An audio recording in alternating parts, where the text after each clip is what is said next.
Hey, what's going on, everybody? My name is Corey, better known as the Seaman, and I want to welcome you to another edition of the Seaman's Cinema Sit Down. We're taking a look at some trailers today. If you can't tell by where I'm sitting and how I'm sitting, I've clearly been watching things over here.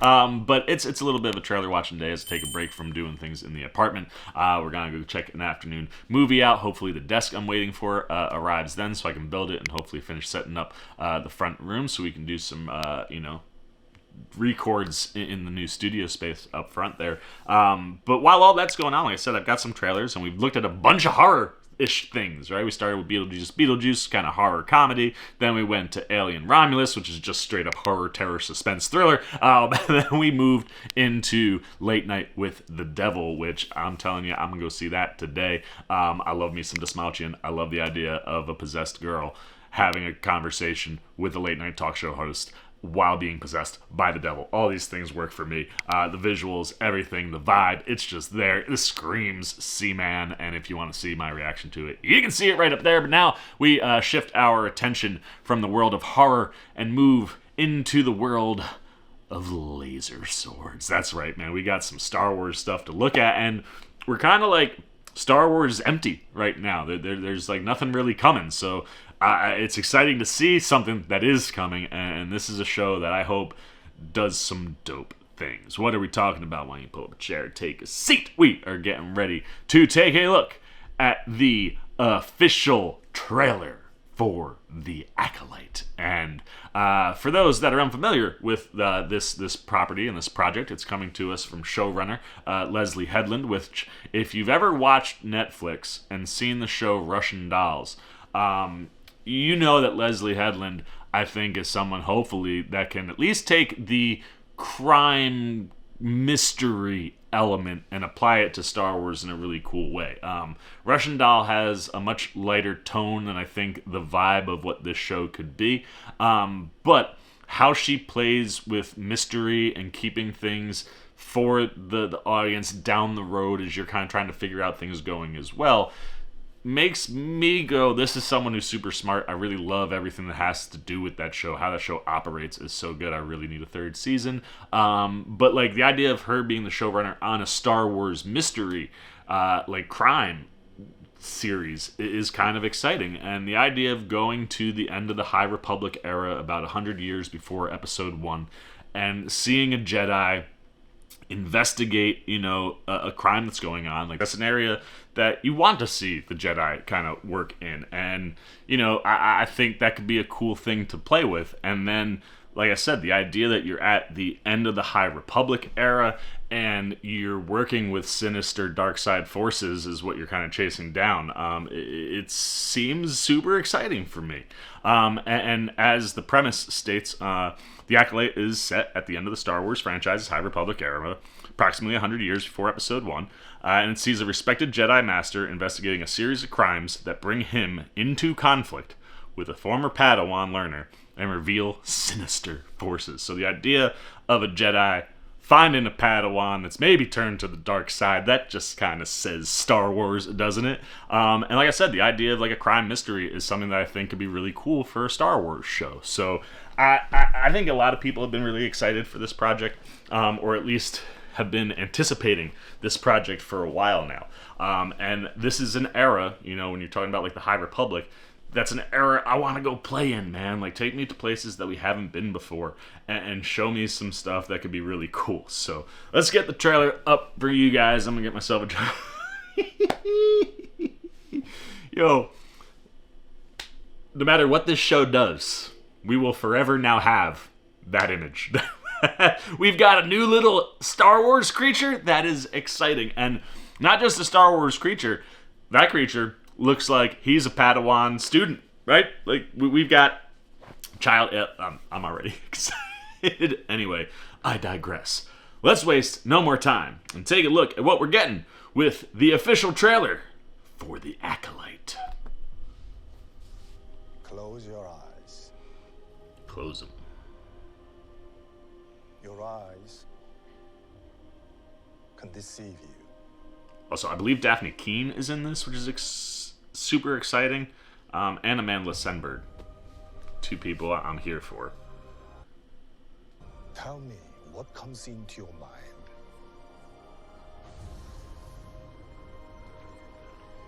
I feel like I haven't seen Keen do anything since Logan. I see fire. Ooh. Oh, I love that woman. Heck yes.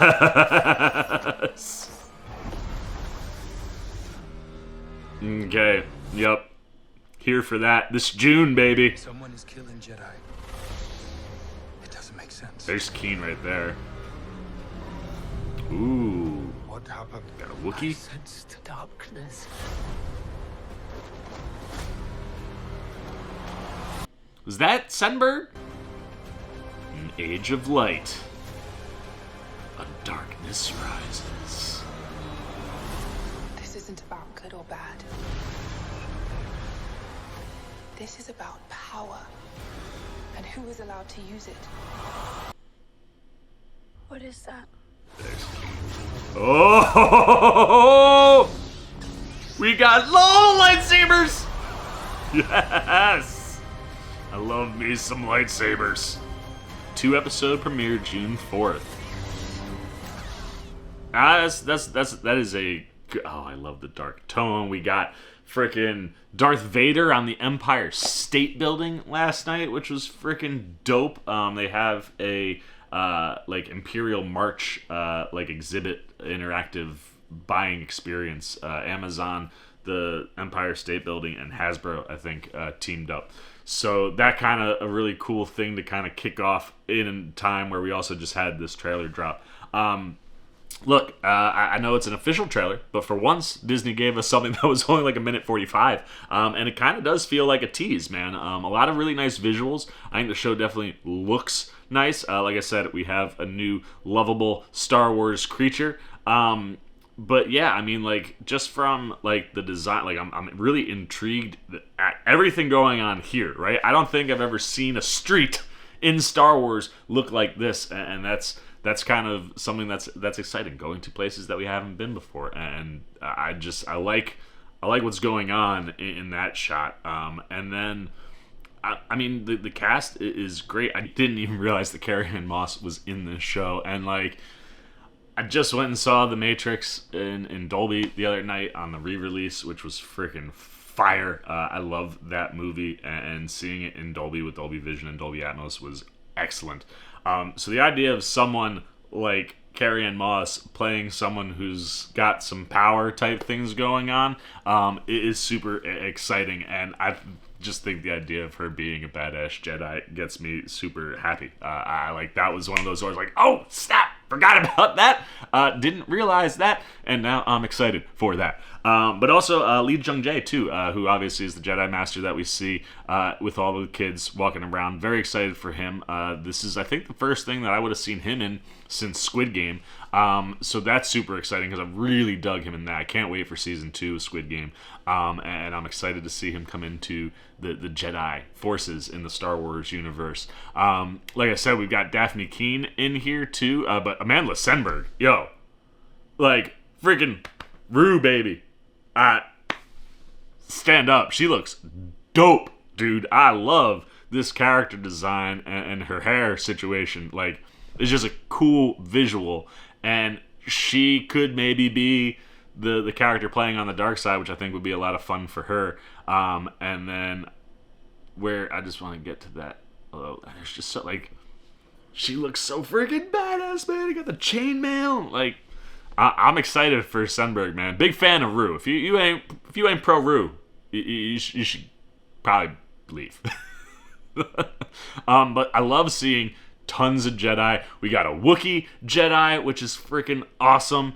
And then, like I said, you get this shot later on down here of the wonderful Miss Daphne Keane, who, I tell you, her character looks like she could be playing with the dark side, you know, just because of the paleness and the red flares, and what's going on here seems to look like horns. Maybe those are horns coming out of her head. Like, she She doesn't look good. I mean, she looks great, but she doesn't look like she should be a Jedi. So I'll be interested to see if she is just straight up Jedi. If we get some throwdowns between her and AMANDLA Stenberg, she, I think, is the one I'd be most excited about in this series, knowing what she can do stunt work wise. Seeing what she did as X-23 in Logan gets me excited to whatever she's doing here, and wielding lightsabers, hopefully is that thing. I want to know, like, whose hand catches that red lightsaber, though. Like, I'm guessing those are... I'm gonna assume that those are shot out of sequence, but just look at all the lightsabers, dude. Like, it's so pretty. It's so pretty. Like, just fire me up, man. Like, again, you're talking about something that's giving me visuals like this, playing in an era that I think a lot of Star Wars fans have waited a long time for us to go play in live action. And like I said, I like the idea of like a Jedi doing like police work, right? Like there's this crime mystery. We gotta figure some things out. It's gonna lead us down a path to some folks who are playing with the dark side, and those are all things that get me excited for Star Wars. So I don't know, man. If we're seeing 7 lightsabers, orange, green, and blue, doesn't get you fired up. But I don't know, man. Maybe Star Wars and the Acolyte isn't for you. But this is something that, like I said, I'm not gonna go like too over the moon with, because it's just our first look, and we've obviously seen, I think, a lot of ups and downs in the Star Wars world, both in the world of the films and in the world of television. But I personally kind of really enjoy most of the television stuff, and this seems like something that would be right up my alley. So these are all places that I want to play, and like I said, I think we've got somebody in our showrunner with Leslie Headland that is someone that I think is extremely competent when it comes to making a television series, and especially in the world of mysteries. So if you team her with the right people where the Star Wars stuff pops, I think this is a good start for the Acolyte. Can't wait for June. The question is, what about you, man? What are you liking? What are you disliking? What are you intrigued by or excited about with the trailer for The Acolyte? How long has this been on your most anticipated lists? Where in the world of Star Wars fandom do you live personally, and what is it that excites you about The Acolyte? Just from a concept, right? Like going to the end of the High Republic era, playing in a space before, the Skywalkers became the dominant name said in the world of Star Wars. What do you, think of the idea of like a crime mystery going on? Playing with light and dark, obviously, like we always gotta be. What things are popping visually? Are you pumped for Rue to be maybe playing on the dark side, a little AMANDLA Stenberg? Maybe you're a big fan of DAFNE Keen. You think she's looking dope, and you're excited for that. Anything, really, you got. Good, bad, indifferent on the official trailer for The Acolyte. Put it down below in the comment section. I look forward to talking to you down there. As always, if you enjoyed this video, please give me a thumbs up. And if you're new, you want to come hang out with the C-Man anytime we're talking movies, TV, trailer, reactions, you want to be here when we get to The Acolyte in June. I'll probably be doing some watch-alongs for those. So if you want to be here for that, you just dig the vibe, you want to show a little love and support to the old C-Man, well, hey, come join C-Maniac Nation. It's super easy. All you got to do, jump over there, hit that subscribe button, hit that little bell if you want those alerts. And until next time, for the C-Man's Cinema Sit Down, I've been the C-Man. I'm signing off. Peace! Hey, what's up, C-Maniac Nation? Winter Ken here, where we grow out our roots and our beard, letting you know that you can see some new C-Man videos right up here and right down here. And if you want all those videos and show that man a little love and support, come join C-Maniac Nation right over there, and the C-Man will catch you on the next one.